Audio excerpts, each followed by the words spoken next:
देखिए, आज मैं कुछ ऐसी बातें बताऊंगा जो सुनना बहुत ज़रूरी है। वो बात ये है कि ज्ञान तो बुद्ध को भी हुई, महावीर को भी हुआ, कबीर को भी हुई, नानक और मोहम्मद को भी हुआ। तो बुद्ध को भी स्वीकार नहीं किया गया गया में, उन्हें गया से भगा दिया गया। नानक को भी स्वीकार नहीं किया गया, उन्हें भी उनके स्थान से भगा दिया गया। और मोहम्मद को भी कबूल नहीं किया गया, उन्हें भी मक्का से भगा दिया गया। तो मजबूरन उनको हिजरत करनी पड़ी। कबीरदास पर 1000 बार इल्ज़ाम लगी और उनको फांसी का सज़ा दिया गया, मगर हर बार वो समझा बुझा कर अपने आप को बचा लिए।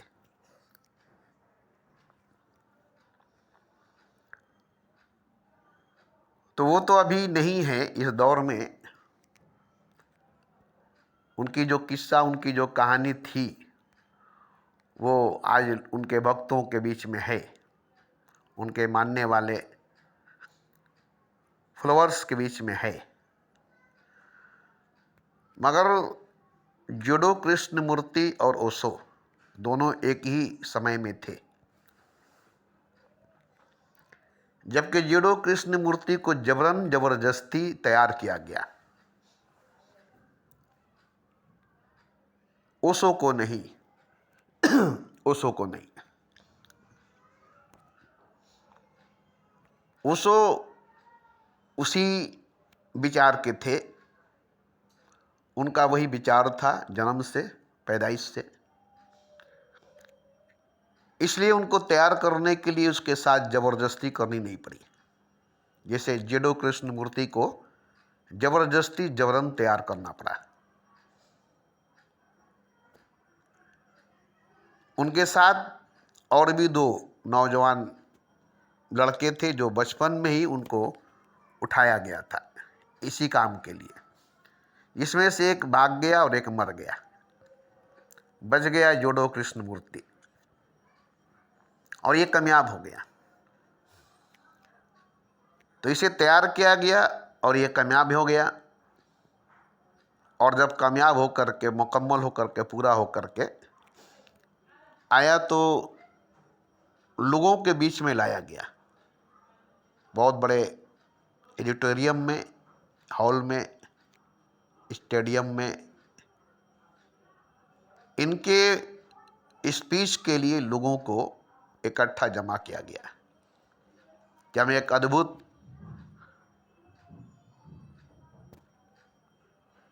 मनुष्य को तैयार किए हैं जिसमें बुद्ध उतरेंगे, जो बुद्ध को अपने भीतर उतारेंगे। बिल्कुल बुद्ध जैसा, जैसे कि बुद्ध ही हैं, ऐसे व्यक्ति को हमने तैयार किया है। क्योंकि बुद्ध ने कहा था कि हम लौटेंगे, अगर हमें शरीर मिली, ऐसा गर्भ मिला तो फिर जन्म लेंगे, और नहीं तो हमें कोई शरीर वैसा होना चाहिए जिसमें हम उतर सके, जिसमें हम आ सके। तो उनके मानने वाले इंतजार किए, उनके बात पर यकीन किए, भरोसा किए। कहीं वो गर्भ मिला नहीं उनको, इसलिए वो जन्म नहीं लिए। तब मजबूर होकर के एक बच्चे को बचपन से ही तैयार करना पड़ा, जो 3 बच्चों को ले गया गया। उनके साथ जोर जबरदस्ती समझा बुझा करके तैयार किया गया, जिसमें से एक की मौत हो गई और एक भाग गया। जुडो कृष्णमूर्ति बच गए। तो ये तैयार हुए, इनके अंदर बुद्ध उतरने के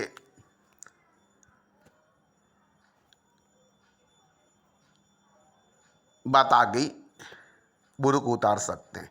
अब इनमें से बुद्ध बोल सकते हैं, इनमें से बुद्ध बोल सकते हैं,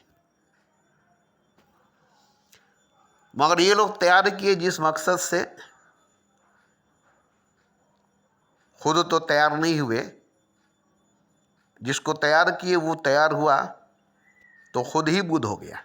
उसमें बुद्ध को उतरने की क्या जरूरत है। ये लोग समझे कि बुद्ध उतरेंगे तो बुद्ध से हमसे बात होगी, बुद्ध से हमारा संपर्क होगा, मगर बुद्ध को नहीं जाने कि बुद्ध असल में होता क्या है, बुद्ध असल में होते क्या है। वो सीधा सीधी गौतम बुद्ध को मानते थे, मगर बुद्ध का मतलब नहीं समझे। गौतम बुद्ध जो थे वो इनके लिए भगवान थे और उन्हीं को दोबारा पाना चाहते थे।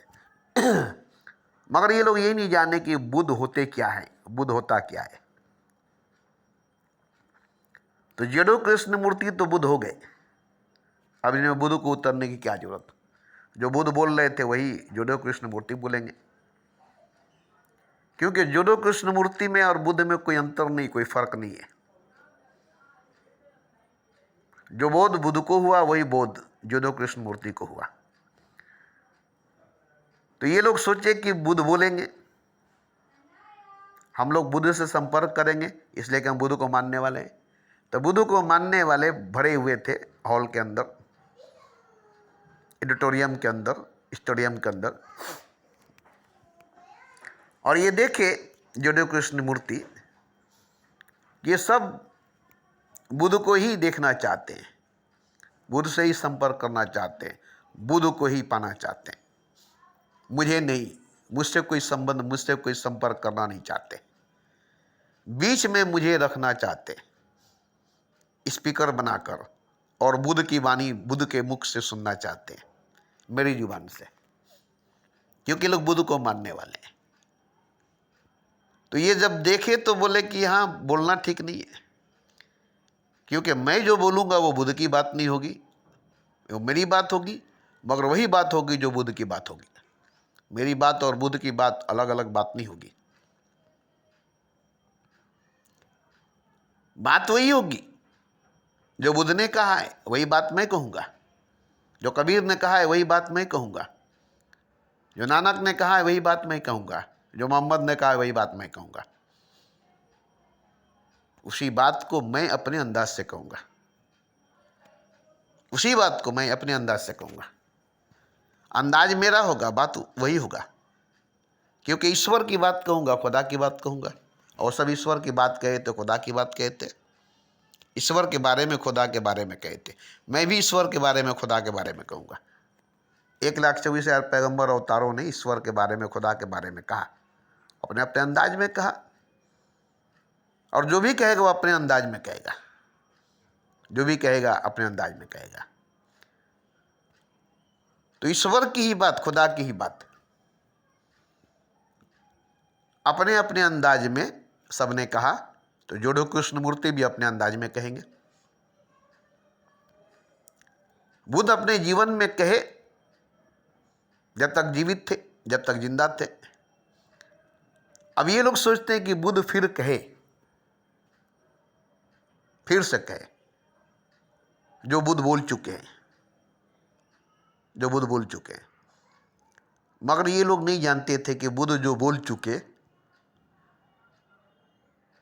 वो उस वक्त उनके अंदाज में बोला गया बात थी, वही बात आज जड़ो कृष्ण मूर्ति बोलेंगे अपने अंदाज में। अंदाज इनका होगा, बात वही होगी, क्योंकि बुद्ध की भी अपनी बात नहीं थी, बुद्ध के अंदाज थी, कबीर की अंदाज थी, नानक का अंदाज था, मोहम्मद के अंदाज थी। अंदाज सबका अपना अपना था, बात खुदा की थी जुबां उनकी आवाज़ देता था तू। तो जड़ो कृष्ण मूर्ति कुछ बोले नहीं और वहाँ से उठकर चले गए, और संस्था को भी छोड़ दिए। उसके दिए हुए पोशाक, लिबास, जो कुछ भी थी, लौटाकर वो चले गए, बोले नहीं। और वो चले गए दूर कहीं गांव में, और वहाँ गांव के लोगों में बैठकर वो बातें करते थे जो बात करने की कहा गया था ऑडिटोरियम में, स्टेडियम में, हॉल में लोग इकट्ठे हुए थे, जमा हुए थे, तो वहाँ वो नहीं बात बोले, क्योंकि वहाँ देखे कि सब पैसे वाले हैं और यहाँ बिजनेस हो रही है और आगे चल के बिजनेस होगा, ये बात वो जान गए। मुझे बिजनेस के लिए तैयार किया गया है, यहाँ मुझे इस्तेमाल किया जाएगा, इसलिए मुझे तैयार किया गया है बौद्ध धर्म बढ़ाने के लिए, बौद्ध धर्म को और ज़्यादा जोर शोर में बढ़ाने के लिए। तो वो वहाँ से भागे और गांव में जाकर के साधारण लोगों के बीच में बैठकर बोलते थे, जो लोग समझते नहीं थे, जो लोग जानते नहीं थे, मगर सीधे साधे साफ दिल वाले लोग थे, गौर से ध्यान से सुनते थे, उनको बोलने में अच्छा लगता था, क्योंकि वहाँ बिजनेस नहीं थी, सौदा नहीं था, वहाँ प्रेम थी, मोहब्बत था, भाव थी, वहाँ प्रेम थी, मोहब्बत था, भाव थी, पैसा नहीं था, बिजनेस नहीं थी, सौदा नहीं था, इसलिए वह खुलकर बोले। मासूम लोग थे, अनाड़ी लोग थे, अज्ञानी लोग थे, मगर प्रेमी थे, भावमुक्त थे, भाव में डूबे हुए लोग थे, और भाव के भूखा भगवान, ऐसे ही भाव का भूखा जड़ो कृष्णमूर्ति भी था। उसे प्यार चाहिए थी, मोहब्बत चाहिए था, प्यार करने वाला, मोहब्बत करने वाला चाहिए था। तो जड़ो कृष्णमूर्ति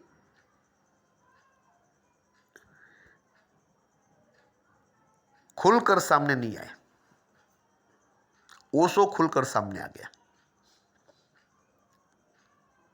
जो जड़ो कृष्णमूर्ति के पास ज्ञान थी, वही ज्ञान ओशो के पास भी था, और ओशो उस ज्ञान को लेकर के कूद गए संसार में, उतर गए संसार में, प्रचार में उतर गए।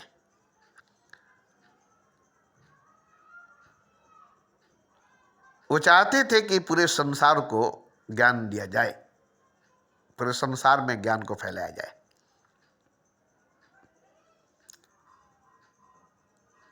और वो अपने तरीके से, पहले तो उनकी भी बात कोई नहीं माना, उनकी भी बात नहीं माना गया। तो जब उनकी बात नहीं माना गया, उनकी भी बात नहीं माना गया, तब वो देखे कि अब मेरी बात माना नहीं जा रहा है, मेरी बात को नहीं माना जा रहा है, और मेरी बात जरूरी है संसार के लिए। मगर ये लोग मानते हैं बुद्ध की बात को, कबीर की बात को, नानक और मोहम्मद की बात को, ग्रंथ शास्त्र वेद की बात को, मेरी बात को नहीं मानते, मेरी बात को नहीं मानते। तो आज नानक नहीं, मोहम्मद नहीं, बुद्ध नहीं, कबीर नहीं, महावीर नहीं, आज तो मैं हूं जीवित, जिंदा, और ये लोग मुर्दों की बात मानने के लिए तैयार हैं, जिंदा की बात मानने के लिए तैयार नहीं है।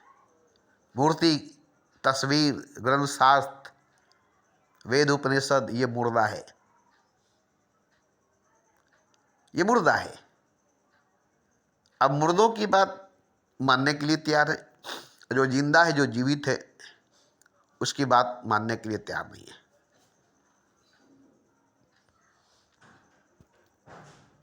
तो अब जड़ो कृष्णमूर्ति संसार में कूदे नहीं, उतरे नहीं, अपने ज्ञान को प्रचार करने में लगे नहीं, मगर वो बोलते थे, लोग सुनते थे, मगर वो प्रचार नहीं करते थे। मगर वो सब प्रचार करने में लग गए, लोगों को बताने में, समझाने में, जरूरी समझे, जरूरी समझे। जड़ो कृष्णमूर्ति जरूरी नहीं समझे, मगर वो सब जरूरी समझे, ये जरूरी है, ये जरूरी है। तो इनका अपना एक ढंग था। अब देखिए कि कैसे हम लोगों को अपने तरफ खींचेंगे, मेरी बात कैसे लोग सुनेंगे, मेरी बात कैसे लोगों तक पहुंचेगी, लोग मेरी बात कैसे मानेंगे। हालांकि वो लोग जो मानते थे वो गलत नहीं थी। बुद्ध की बात, कबीर की बात, नानक और मोहम्मद की बात, गीता, रामायण, बाइबल, कुरान की बात गलत नहीं थी, गलत नहीं थी। मगर क्या थी कि वो फूल कब की मुरझा चुकी थी। वो फूल कब की मुरझा चुकी थी, उसमें की रस निचोड़ी गई थी, अतर बना दी गई थी। अतर तो है मगर फूल नहीं है, सुगंध है, खुशबू है, मगर फूल नहीं है। ग्रंथ शास्त्र में जैसे शीशे में अतर को उतार कर रखा गया है, शीशी में अतर को रखा गया है, अब उसमें फूल नहीं है, फूलों की खुशबू है, फूलों की सुगंध है। जैसे शहद फूलों का रस है, फूल नहीं है। शहद फूलों का रस है, फूल नहीं है। ऐसे ही अतर जो है फूलों की सुगंध है, फूलों की खुशबू है, फूल नहीं है। फूल कब की मर चुकी, उसमें से रस निकाल लिया गया, उसमें से सुगंध, उसमें से खुशबू निकाल ली गई और उसे शीशे में बंद करके रख दिया गया। अब वो रहेगी जब तक महकती रहेगी, सुगंधित करती रहेगी। ऐसे ही गीता, रामायण, बाइबल और कुरान है। फूल जो थी वो मर चुकी कब की, मगर उसमें की रस, कुछ शहद, उसमें की सुगंध, कुछ अतर निकाल ली गई और उसको ग्रंथों, शास्त्रों में, शब्दों, लफ्जों में जमा कर दी गई।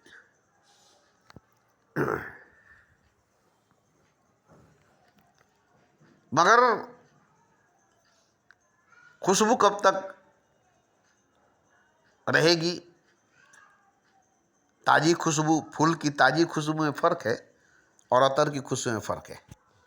आप एक फूल गले में डाल लें, उसकी खुशबू जो मिलेगी, अतर लगा लेंगे तो उसकी खुशबू भी मिलेगी आपको, मगर अतर में फूल नज़र नहीं आएगी। खुशबू तो मिलेगी, फूल नज़र नहीं आएगी, मगर फूल में फूल भी नज़र आएगी और खुशबू भी मिलेगी आपको और फूल भी दिखाई देगी। तो फूल और खुशबू एक साथ है। फूल अभी जिंदा है और जिंदा फूल की खुशबू आपको मिल रही है, मगर अतर की खुशबू जो आपको मिल रही है उसका फूल जिंदा नहीं है। ऐसे ही मोहम्मद की बातें, कबीर की बातें, नानक की बातें, बुद्ध की बातें, कृष्ण और राम की बातें ग्रंथों, शास्त्रों में निचोड़ कर रखी गई है। ठीक उसी तरह से जिस तरह से अतर को शीशी में निचोड़ कर रखी गई है, ऐसे ही ग्रंथों, शास्त्रों में जिंदा पैगंबर अवतारों की बातों को निचोड़ कर रखी गई है। अब ग्रंथ, शास्त्र, वेद सुनेंगे तो वो सुगंध मिलेगी, वो खुशबू मिलेगा, मगर वो फूल नहीं मिलेगी, वो फूल नहीं मिलेगा। तो फर्क सिर्फ इतना है कि खुशबू तो मिलेगी, मगर जिंदा फूल की खुशबू जो डाली से जुड़ी हुई है, साग से जुड़ी हुई है, उसकी खुशबू, और जो डाली से तोड़ करके, साग से तोड़ करके, उसकी अतर निचोड़ करके शीशे में रख करके बरसों बाद उसकी महक आपको दी जा रही है, उसकी खुशबू आपको दी जा रही है। ये बिजनेस है, ये बिजनेस है। मगर जो फूल डाली में, शाख पर खिली हुई है, आप जाकर खुद बैठकर उसकी महक ले सकते हैं, उसकी सुंदरता को देख सकते हैं। अब वो जो खुशबू दे रही है, शाख पर, टहनी पर, डाली पर जुड़ी हुई है, तो सिर्फ फूल की खुशबू आपको नहीं मिलेगी।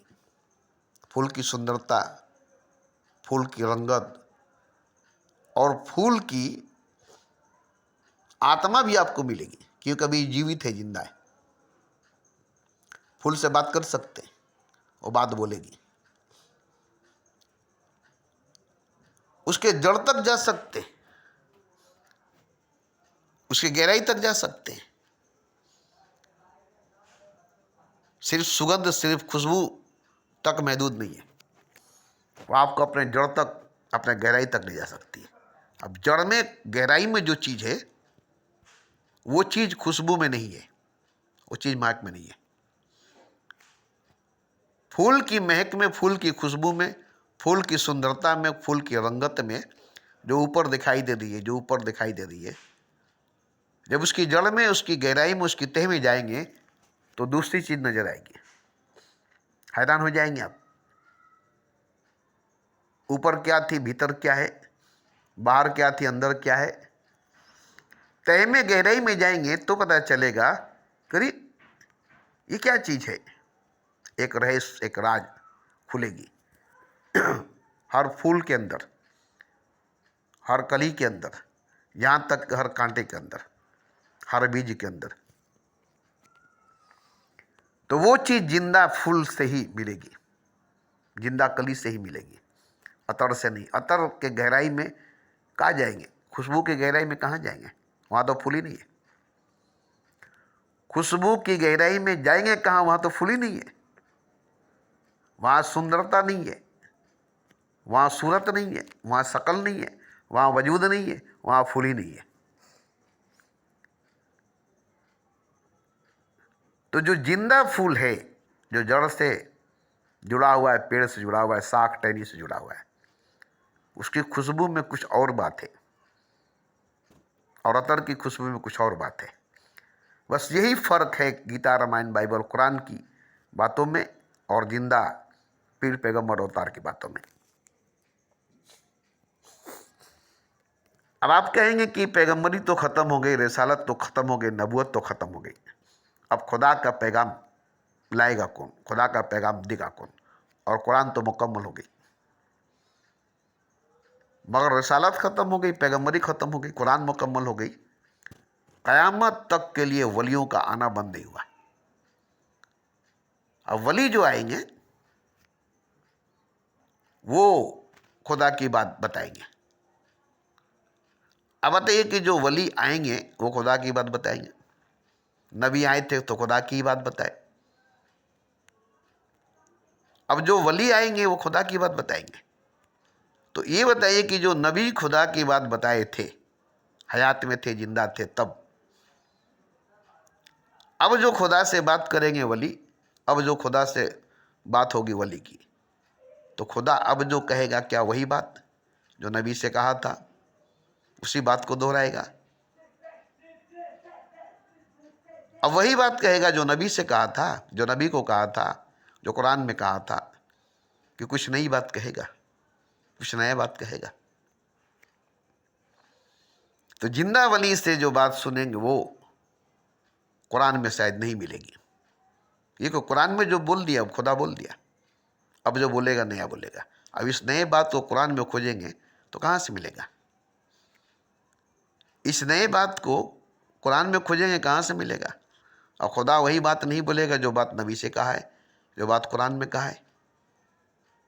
अब वो जो कहेगा वो दूसरा बात बोलेगा, और वो दूसरा बात कुरान से नहीं मिलेगा, कुरान में नहीं मिलेगा। तो आपको बुरा लगेगा, ऐसा बात तो नबी ने नहीं कहा है, ऐसा बात तो कुरान में नहीं लिखा हुआ है, आप ऐसा बात क्यों बोलते। कुरान में तो खुदा ने ये कहा है, आप ऐसा बात क्यों बोलते। कुरान में तो नबी ने ये कहा है, आप ऐसा बात क्यों बोलते हैं। अरे ये रात से 1400 वर्ष पहले खुदा ने कहा था नबी से, और नबी ने कहा था साबियों से, असाबियों से, जो कुरान में लिखी गई है। मगर आज वली जब आ रहे हैं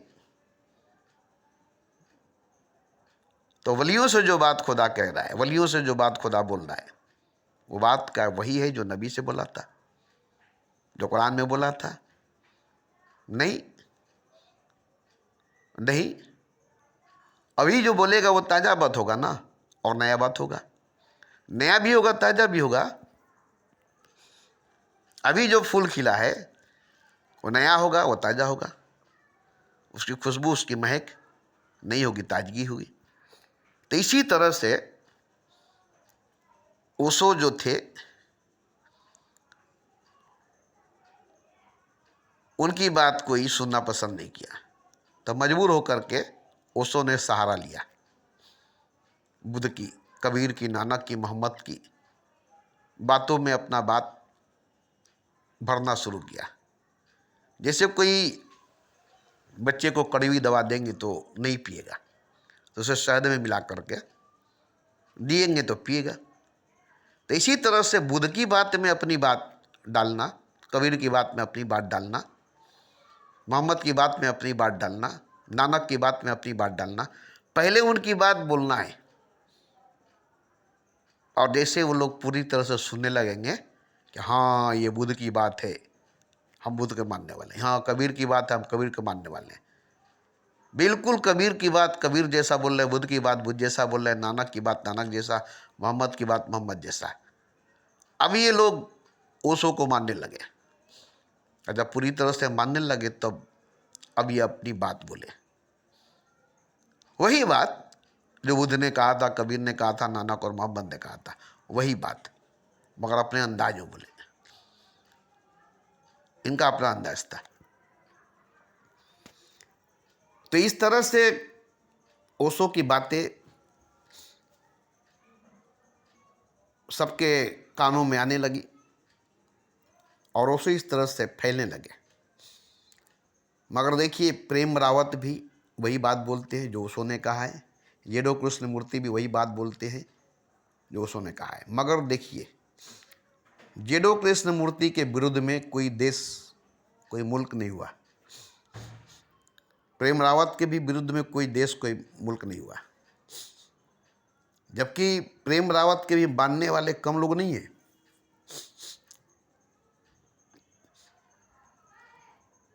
बुद्ध को भी मानने वाले कम लोग नहीं हैं, मोहम्मद को भी मानने वाले कम लोग नहीं हैं। मगर ओशो को कई मुल्कों ने परेशान किया, उतना परेशान किसी पैगंबर अवतार को नहीं किया गया, क्योंकि मोहम्मद को किया गया तो मोहम्मद जंग किए, लड़ाई किए, तलवार उठा लिए। उनके भी विरोध में मक्का वाले खड़े हुए तो वो ताकत का इस्तेमाल किए, शक्ति का प्रयोग किए और जंग किए, लड़ाई किए, जबरदस्ती अपनी बात मनवाए, हार नहीं माने। मगर उसे के पास वो शक्ति, वो पावर, वो ऊर्जा नहीं थी जो मोहम्मद के पास थी, चमत्कार दिखाना, मौजा दिखाना। तो मोहम्मद ने मौजा दिखाया, चमत्कार दिखाया, चांद को 2 टुकड़ा किया, पहाड़ को सोना किया, पत्थर को कलमा पढ़वाया, मुर्दा को जिंदा किया, जैसे मसीहा ने किया, मूसा ने किया, इब्राहिम ने किया। अपने अपने दौर में कुछ मौजज़ा, कुछ करामात दिखाया गया, जिस पर प्रभावित होकर लोग मानने लगे, ईमान लाने लगे। मगर उसे के पास वो शक्ति, वो पावर, वो ऊर्जा, वो समर्थ नहीं थी, और वो देखा भी नहीं सकते थे और दिखाना भी नहीं चाहते थे। वो सीधा सीधा बोलते थे कि सीधा सीधा मेरी बात आपको पसंद आए तो ठीक है, नहीं तो मुझे कुछ सबूत देना नहीं है, मुझे कोई चमत्कार, मुझे कोई मौजज़ा दिखाना नहीं। अब कोई चमत्कार मौजज़ा दिखाने वाला है भी नहीं, अब कोई चमत्कार मौजज़ा दिखाने वाला है भी नहीं। ख्वाजा अपने दौर में मौजज़ा दिखाए, वारिस भी अपने दौर में मौजज़ा, माने हर वलियों ने कुछ कुछ करामात दिखाया लोगों को मनवाने के लिए,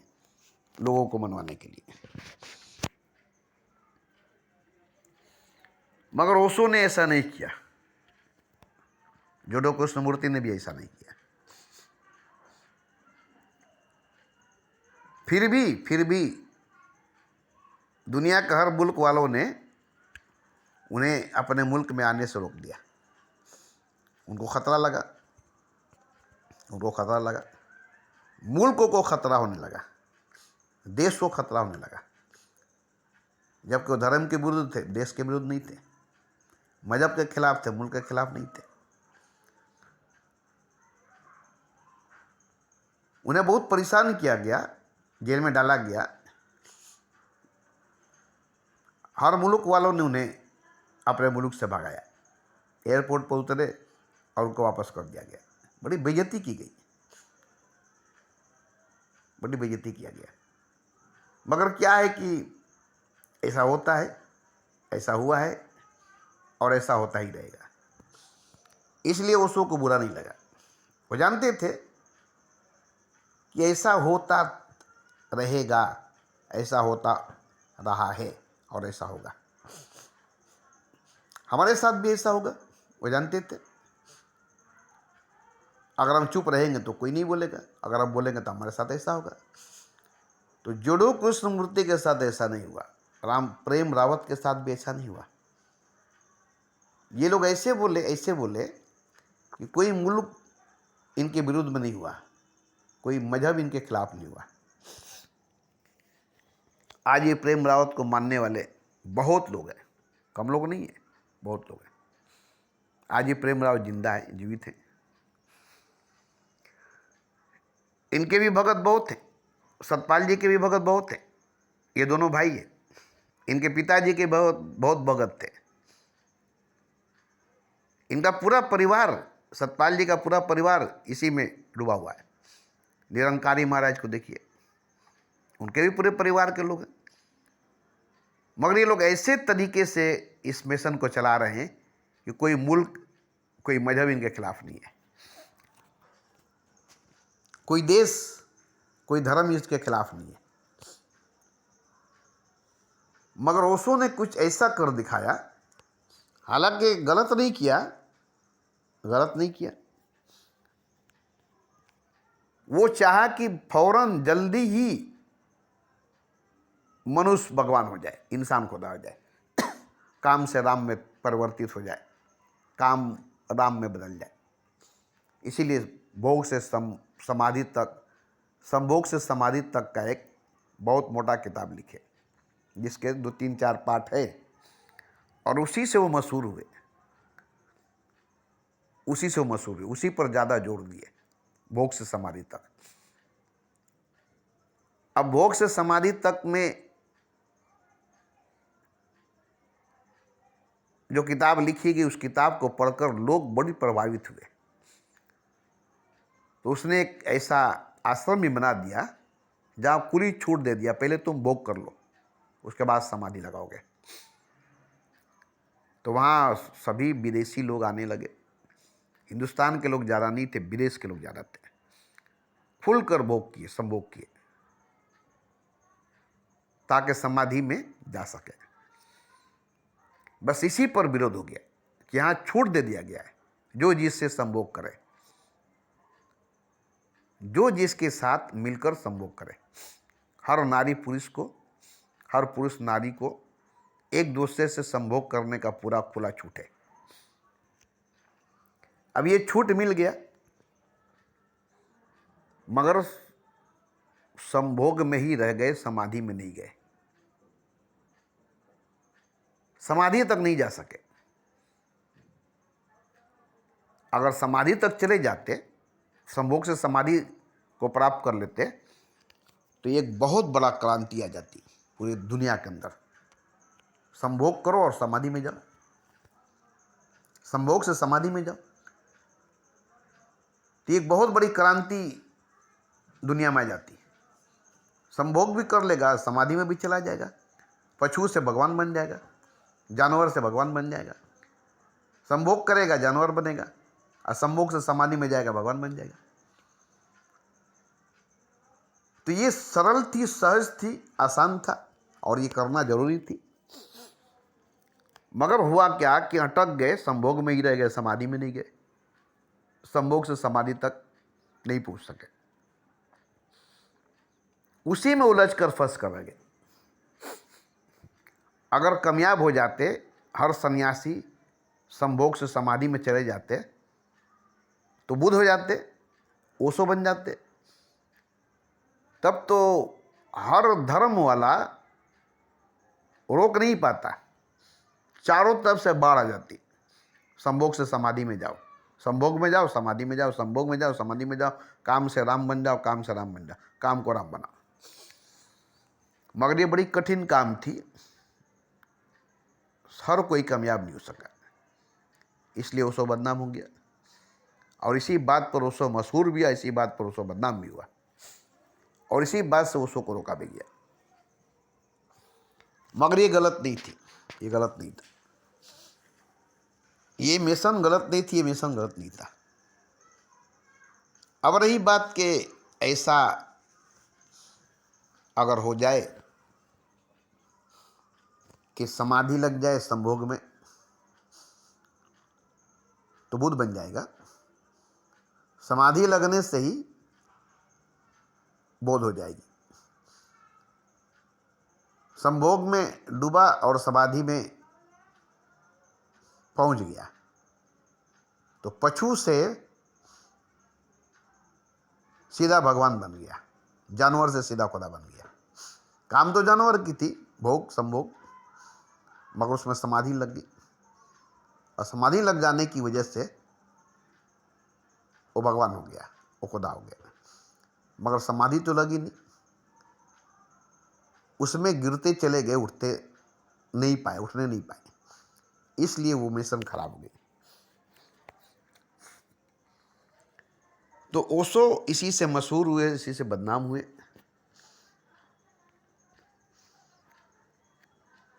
और ये काम अच्छा था, ये काम अच्छी थी, ये पूरे दुनिया में होना चाहिए था, ये जरूरी थी,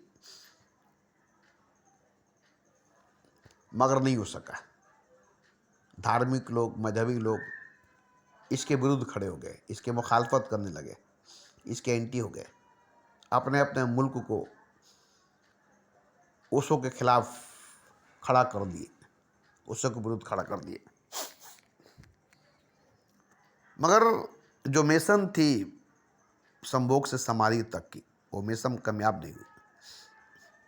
और नहीं होने की वजह भी है, नहीं होने की वजह भी है, भोगी लोग सब है, भोगी करेंगे, पाप ही करेंगे, पशु ही बनेंगे, आगे नहीं बढ़ेंगे, ऊपर नहीं उठेंगे। काम तो सही थी, सीढ़ी लगी थी ऊपर उठने के लिए, और आप सीढ़ी पर चढ़कर गिर गए, चढ़ते चढ़ते सीढ़ी पर गिर गए, तो गिर गए तो नीचे आ गए। आप सीढ़ी पर चढ़ते जाएं, चढ़ते जाए, चढ़ते जाए। अगर चढ़ते चढ़ते चढ़ते चढ़ते चढ़ गए तो अच्छी बात है, और कहीं जा कर के फिसल गए तो गिरेंगे तो नीचे, जहां वापस आएंगे जहां से चले गए। तो इसमें गिरे बहुत लोग,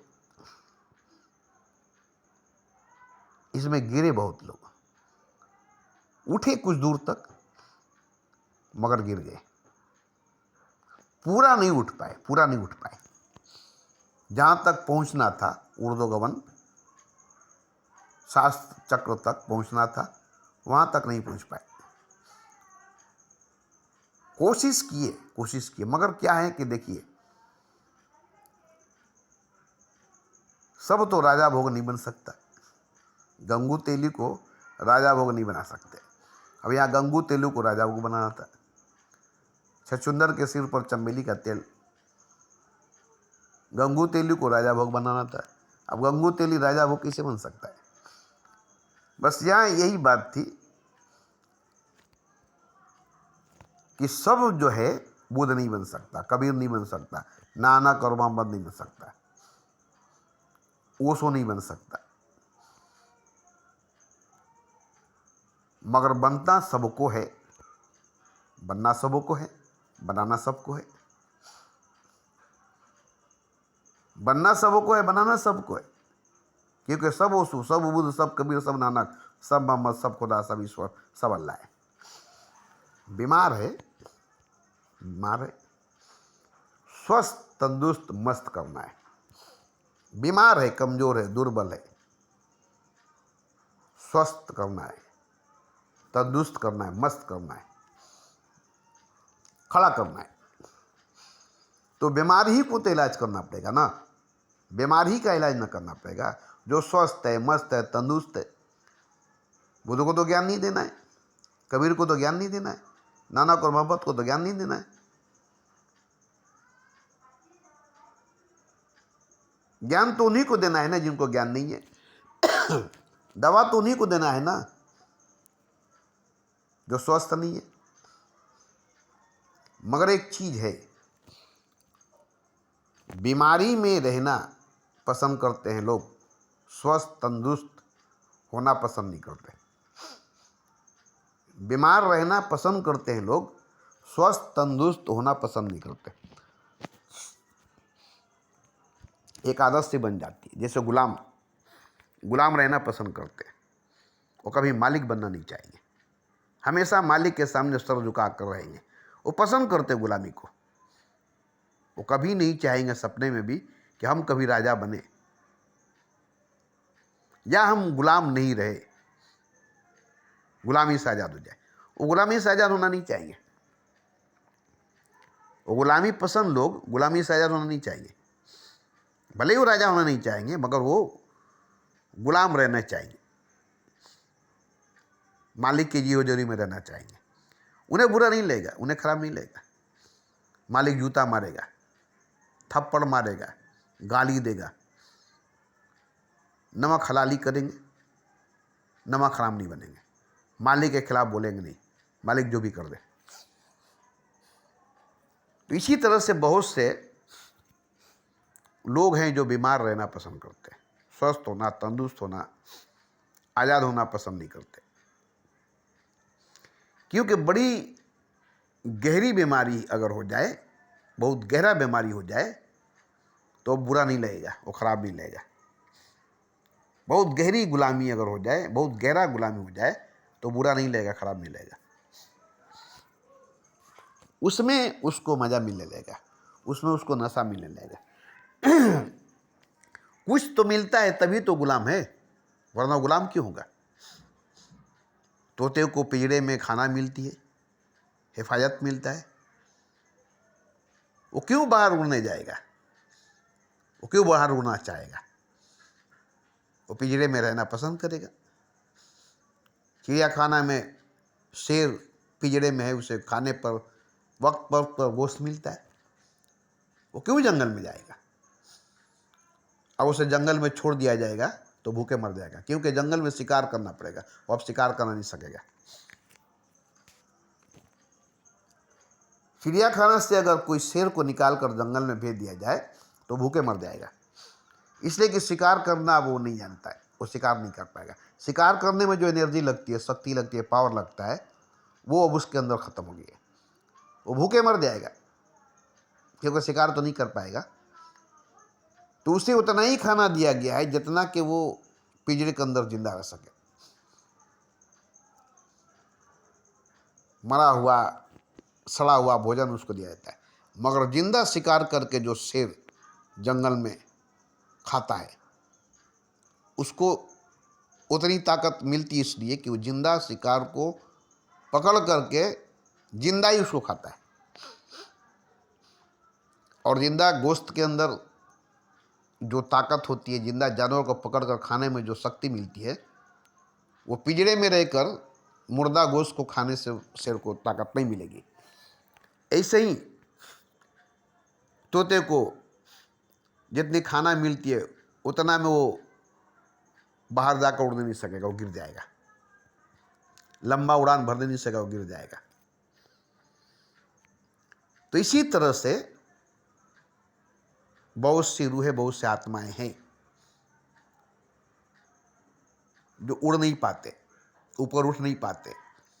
हालांकि उनको उड़ना है, उनको ऊपर उठना है, और उनके उड़ने के लिए, ऊपर उठने के लिए काफ़ी शक्ति, पावर, ऊर्जा की जरूरत है, काफ़ी शक्ति, पावर, ऊर्जा की जरूरत है। क्योंकि देखिए, कोई भी परिंदा खुद अपने पर से ही उड़ेगा, कोई भी घोड़ा खुद अपने ही पैर से दौड़ेगा,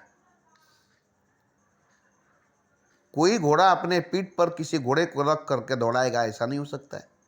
कोई भी परिंदा अपने पीठ पर बैठा कर उसको उड़ाएगा, ऐसा नहीं हो सकता है। हर परिंदे को अपने पर के बल उड़ना पड़ेगा, हर घोड़े को अपने पैर के बल दौड़ना पड़ेगा। इसलिए हर रूह को अपनी ताकत के बलबूते ही खुदा के पास जाना पड़ेगा।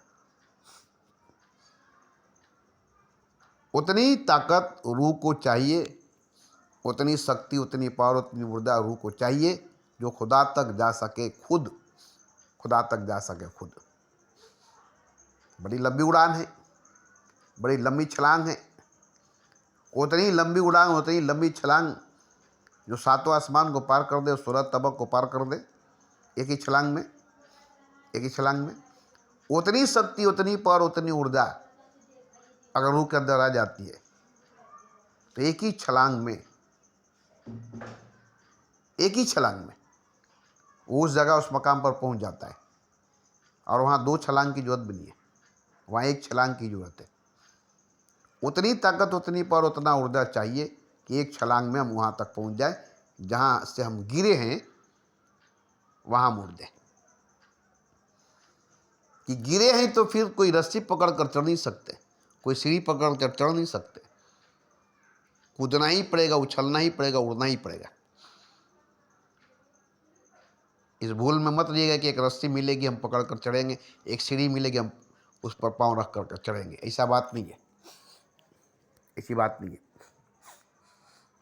जो रूह खुद अपनी ताकत के बलबूते खुदा तक नहीं जा सकेगा, उसको कोई भी पकड़कर कंधे पर बैठाकर खुदा तक नहीं ले सकेगा। इसलिए गुरु अभ्यास कराता है, इतना शक्ति, ताकत, ऊर्जा भर देता है, कोई एक छलांग में खुदा के पास चला जाता है। गुरु यही करता है, गुरु का काम यही है। इतनी शक्ति, इतनी पावर, इतना ऊर्जा भर देगा। जैसे कोई आपको मुकाबले के लिए तैयार करता है तो माहिर उस्ताद होगा, मुकाबले के लिए तैयार करता है, जीतने के लिए तैयार करता है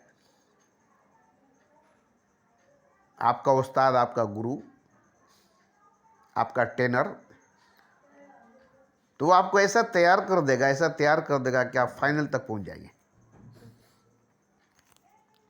आपका टीचर नहीं जो स्कूल में पढ़ाता है, ट्यूशन पढ़ाने वाला। टीचर जो स्कूल में पढ़ा दिया, पढ़ा दिया। अब ट्यूशन पढ़ाने वाला आपको ऐसा पढ़ाएगा कि आप फाइनल में टॉप पर जाएंगे। तो ये ट्यूशन पढ़ाने वाला के हाथ में है। टीचर जो स्कूल में पढ़ाता है उसके हाथ में नहीं है, ट्यूशन पढ़ाने वाले के हाथ में है कि आपको ऐसा पढ़ाएगा, ऐसा पढ़ाएगा, आप टॉप हो जाएंगे। तो ट्यूशन पढ़ाने वाला तो आपका असली गुरु है। जो स्कूल में पढ़ाने वाला टीचर है वो भी गुरु है, मगर उसके पढ़ने से, उसके पढ़ाने से आप कभी भी पास नहीं हो सकेंगे, टॉप कहाँ से होंगे। मगर ट्यूशन में जब जाएंगे तो ट्यूशन में जो पढ़ाएगा उसके पढ़ाने से आप टॉप हो जाएंगे, पास ही नहीं टॉप हो जाएंगे। इसलिए ट्यूशन जरूरी होता है। स्कूल से पढ़ कर आए, ट्यूशन में गए, स्कूल से पढ़ कर आए, ट्यूशन में गए। तो ट्यूशन में जो पढ़ाया जाता है वही जो स्कूल में पढ़ाया गया है उसी को ट्यूशन में पढ़ाया जाता है। ये डबल पढ़ाई हो गई, इसलिए टॉप हो जाता है। और जो ट्यूशन नहीं पढ़ते, स्कूल नहीं पढ़ते, वो फेल हो जाते हैं, पास भी नहीं होते। तो इसी तरह से सदगुरु, सच्चा गुरु जो है वो ट्यूशन की तरह काम करता है, वो ट्यूशन की तरह पढ़ाता है, वो आपको तैयार करता है, ट्रेनर की तरह आपको तैयार करता है। तब आप वहाँ तक पहुँच सकते। आप सोचेंगे कि हमारा स्कूल में पढ़ाई हो गया, अब हम स्कूल में पढ़ लिए तो पास हो जाएंगे, टॉप हो जाएंगे। तो पास हो सकते हैं, टॉप नहीं हो सकते। टॉप होने के लिए ट्यूशन जरूरी है, ट्रेनर जरूरी है, उस्ताद जरूरी है। इसलिए तो अलग से एक आपका गुरु होना चाहिए, जो आप जानते हैं उसी को वो और रिफाइन करेगा। आपको जो ज्ञान है उसी को और ज़्यादा रिफाइन करेगा। जानते हैं आप तैरना जानते हैं, मगर वो आपको इतना तैराएगा, इतना तैराएगा, इतना तैराएगा कि आपके अंदर रफ्तार, तेजी आ जाएगी, आपके अंदर दम बनेगा, सांस बनेगी। आप घंटों घंटों डूब कर तह में बैठ कर घंटों गुजार सकते हैं। ये अभ्यास कराएगा, ये प्रैक्टिस कराएगा। वो डूबना सिखाएगा, वो गोता लगाना सिखाएगा। आप तैरना जानते थे, आपको तैरना आया था, मगर वो डूबना सिखाएगा, गोता लगाना सिखाएगा, तह में गहराई में जाना सिखाएगा, वहाँ से मोती लाना, आपका काम है। ऊपर ऊपर तैरने वाले को मोती नहीं मिलता है, तय में उतरने वाले को मोती मिलता है। तो तय में उतरने के लिए एक गुरु की जरूरत पड़ेगी, जो आपको उतना डीप में, उतनी गहराई में, उतनी तह में ले जाने की अभ्यास कराएगा, जाने का अभ्यास कराएगा। आप तो ऊपर ऊपर तैरना जानते हैं, आप तो ऊपर ऊपर जीना जानते हैं। तो ऊपर ऊपर तैरना जानना, ऊपर ऊपर जीना जानना, ऊपर ऊपर सजदा इबादत करना, ये सब जानता है। मस्जिद में जाकर ऊपर ऊपर सजदा, नमाज पढ़ के, ऊपर ऊपर कुरान तिलावत पढ़ के, हर आलिम, हर पंडित, हर गुरु, हर ज्ञानी। लेकिन डीप में, गहराई में, तय में जाना, जहां पर जाकर खुदा को पाना है, वो नमाज, वो सजदा, वो पाठ करना, वो सिखाएगा कि आप डीप में, गहराई में, तह में जाएंगे, जहां पर खुदा है वहां पर पहुंच जाएंगे। जीते जी जिंदगी में खुदा तक पहुंचाएगा, खुदा तक की रसाई कराएगा, खुदा से जोड़ देगा। आप ऊपर ऊपर जुड़े हैं, नमाज पढ़ते हैं, तिलावत करते हैं, जैसे पानी में ऊपर ऊपर तैरना, घंटों घंटों ऊपर ऊपर तैरते हैं, जैसा कश्ती पानी के ऊपर तैरती है। मगर जो कश्ती डूब जाएगी, उसका क्या हालत होगा? जैसे आबदोज होता है, जो पानी के अंदर पनडुब्बी होती है, तो पानी के अंदर ही डूबी रहती है।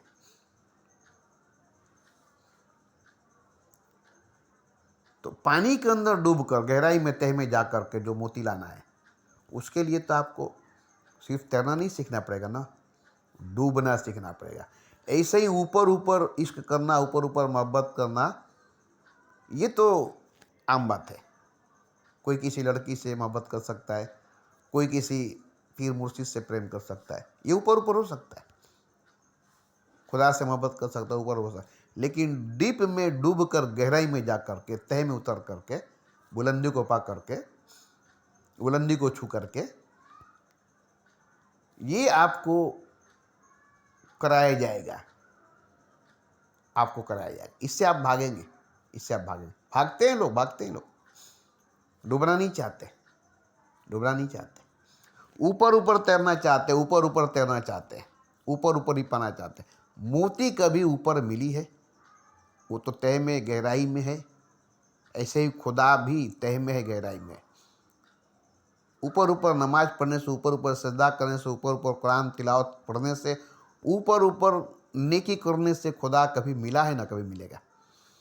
उसके लिए गहराई में, तह में डूबना पड़ेगा। ये डूबने का काम है जो आप खुद नहीं कर सकते, जब तक कोई गोता जन मिलेगा नहीं जो डूबना जानता है, जो डूबा है, डूब कर मोती को लाया है, जिसको मोती मिला है, जिसके हाथ में वो मोती है, जिसने मोती को पाया है, वो दिखाएगा, देखो मेरे हाथ में मोती है, मैंने मोती को पाया है, मैंने तह में, गहराई में अपने आप को लाया है।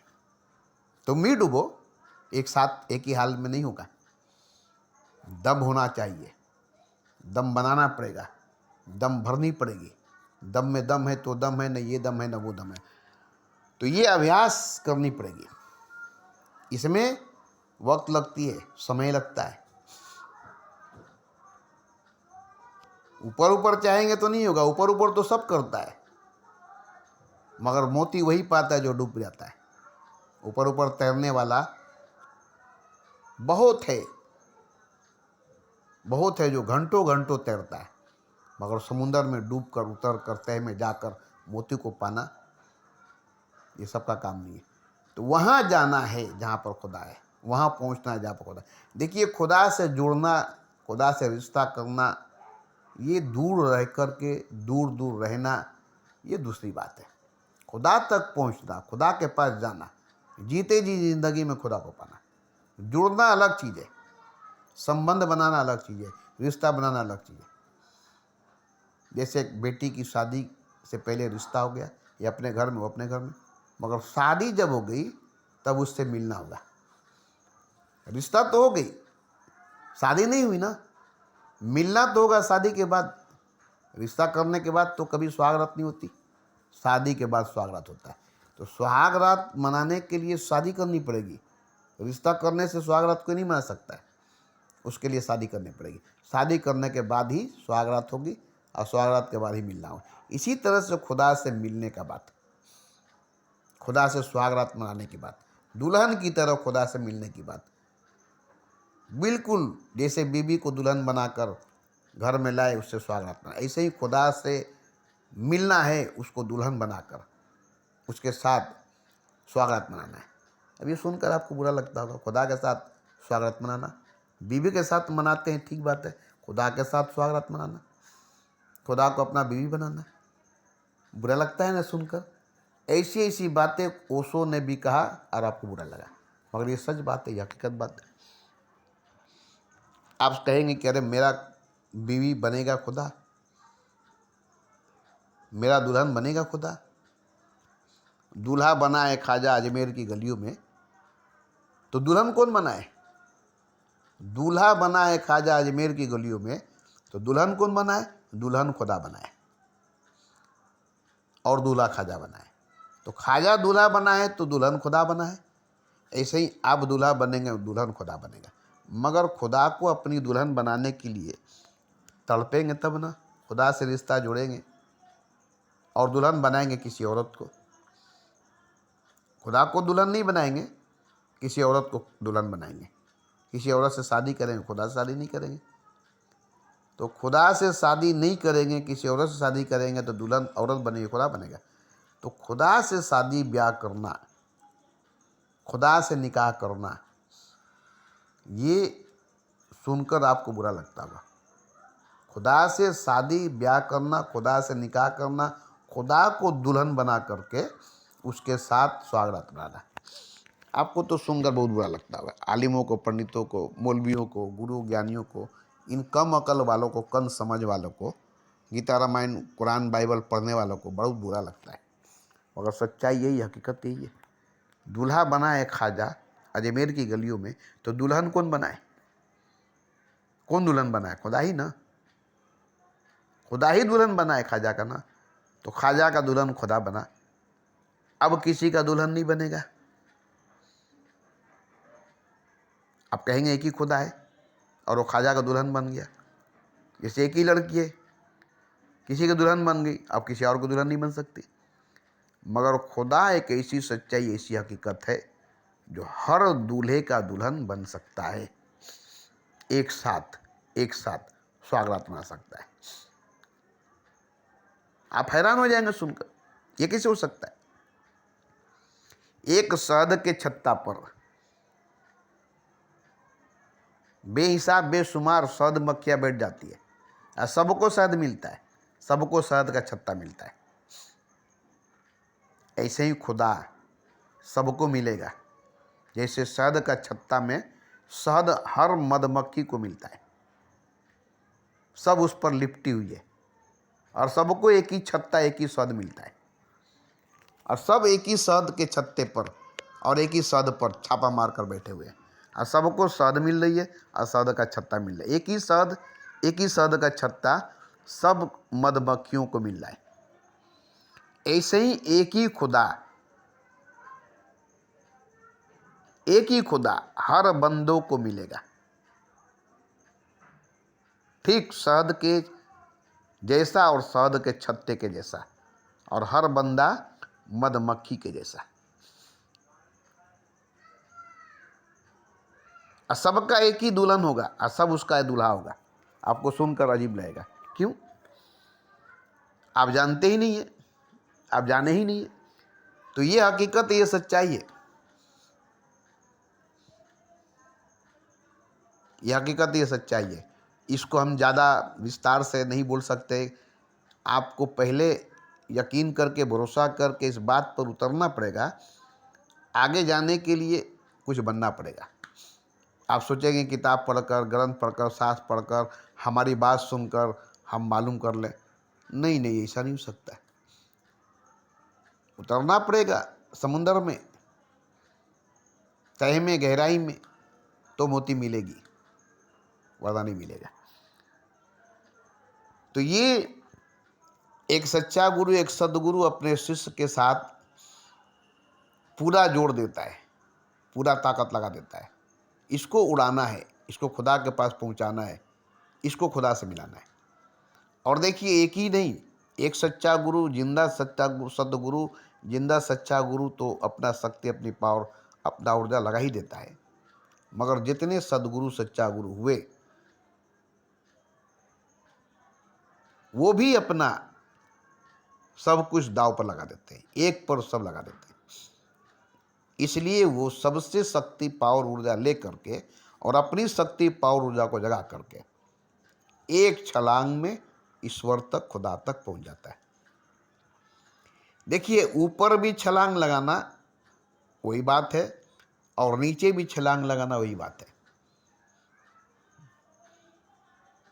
आप नीचे छलांग लगा कर नीचे उतर गए, अब और नीचे छलांग लगा कर और नीचे उतरना पड़ेगा।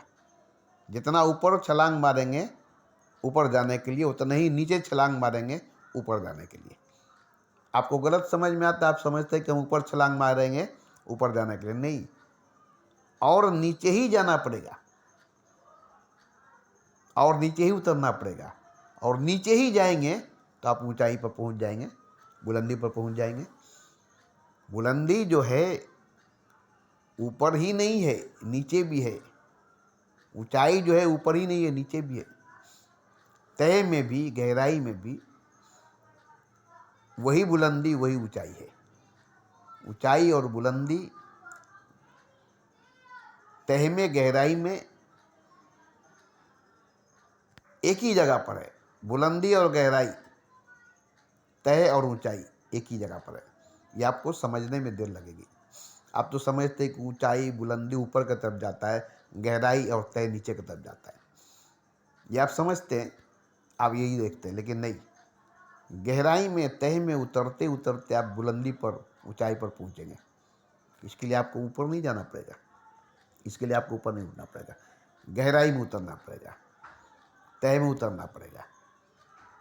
और तय में गहराई में उतरेंगे, तय को, गहराई को, उसके हद को, उसकी सीमा को पार करेंगे, बुलंदी को छू लेंगे।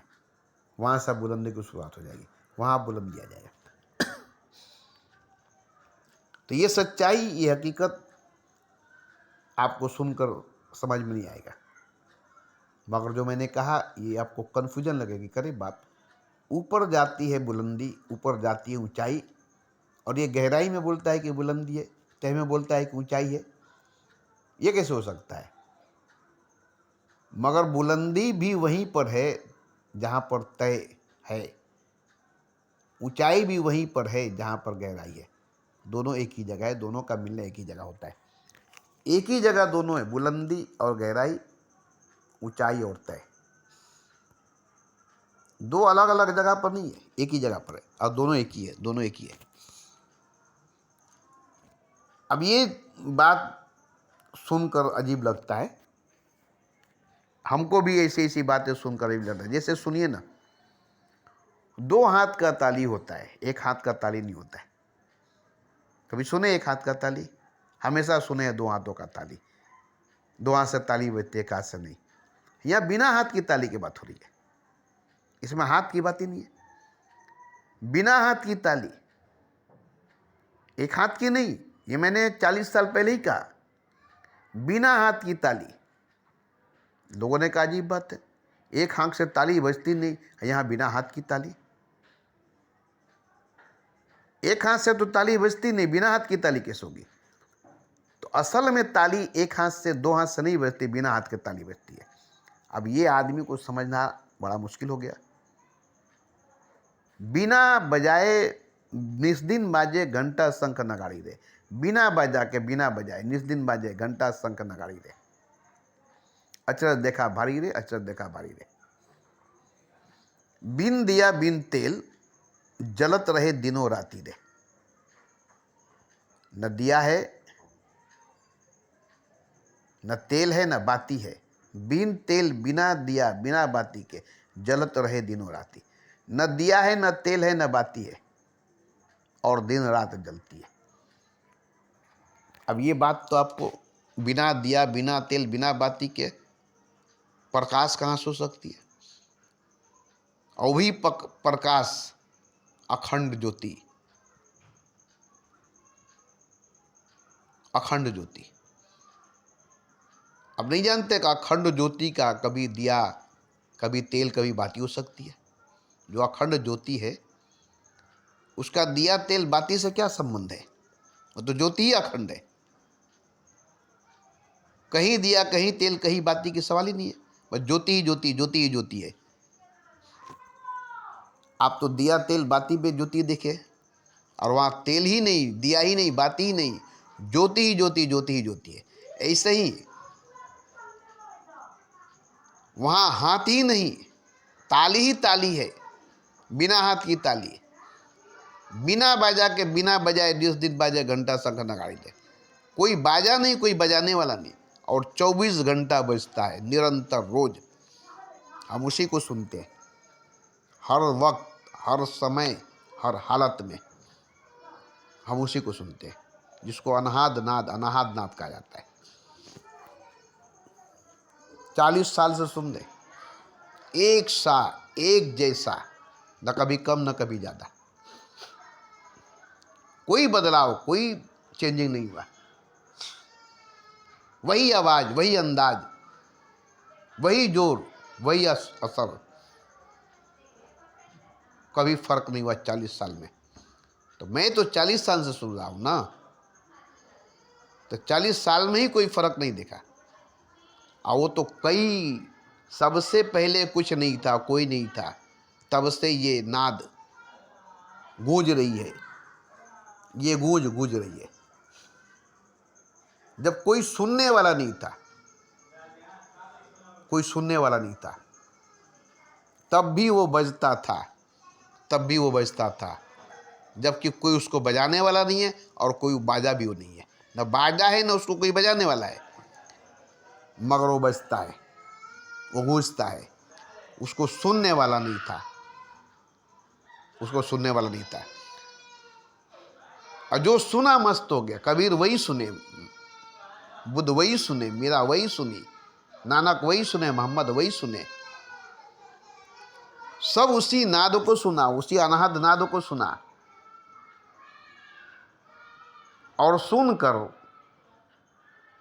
जो जिसको मन किया, अच्छा लगा, वो बोल दिया, मगर सुना वही नाद, वही अनाहद नाद, वही गूंज को। उसमें शब्द नहीं, लफ्ज नहीं, अल्फाज नहीं, सदा नदा, आवाज, कंपन, तरंग, कुछ भी नहीं, ठहरा हुआ, रुका हुआ, अटल, अचल, अचूक है। उसी में डूबना है, खोना है, और वही हो जाना है। सुनने वाला सुनते सुनते डूबते जाएगा, खोते जाएगा, धीरे धीरे धीरे धीरे वही नाद, अनाहद नाद होते जाएगा, वही गूंज बन जाएगा, और हमेशा गूंजता ही रह जाएगा। हमेशा के लिए वो गूंजता ही रह जाएगा, वो गूंज बन जाएगा, और हमेशा गूंजता ही रह जाएगा, बजता ही रह जाएगा। कोई बाजा नहीं होगी, कोई बजाने वाला नहीं होगा, बिना बाजा के, बिना बजाए, निर्दिन बाजे, घंटा, शंख, नगाड़ी दे। तो ये जो गूंज है, इसी के चोट से पूरी ब्रह्मांड, पूरी कायनात नाच रही है। इसी के कंपन, इसी के तरंग से, इसी के झटके से सब पैदा हो रही है, जी रही है, मर रही है, सब पैदा हो रही है, जी रही है, मर रही है। अब कोई कोई है जो इसको सुन रहा है, और जो सुन रहा है वो सुनते सुनते इसी में डूबते खोते चला जाता है, और वही हो जाता है जो गूंज है, और वो गूंजता रह जाता है, एक गूंज बन जाता है। जो सुनेगा एक गूंज को ही सुनेगा, और सुनते सुनते, डूबते डूबते इतना खो जाएगा कि गूंज बन जाएगा। उसको सुनने वाला खुद एक गूंज बन जाएगा, खुद एक गूंज हो जाएगा, और वो भी गूंजने लगेगा। ये बात मेरी समझ में नहीं आएगी, और मैं आपको समझाऊंगा भी नहीं। इसके लिए आपको जुड़ना पड़ेगा, किसी न किसी सच्चे गुरु से, सतगुरु से, और उसके पीछे बर्बाद होना पड़ेगा, आबाद नहीं। मिटना पड़ेगा, बनना नहीं।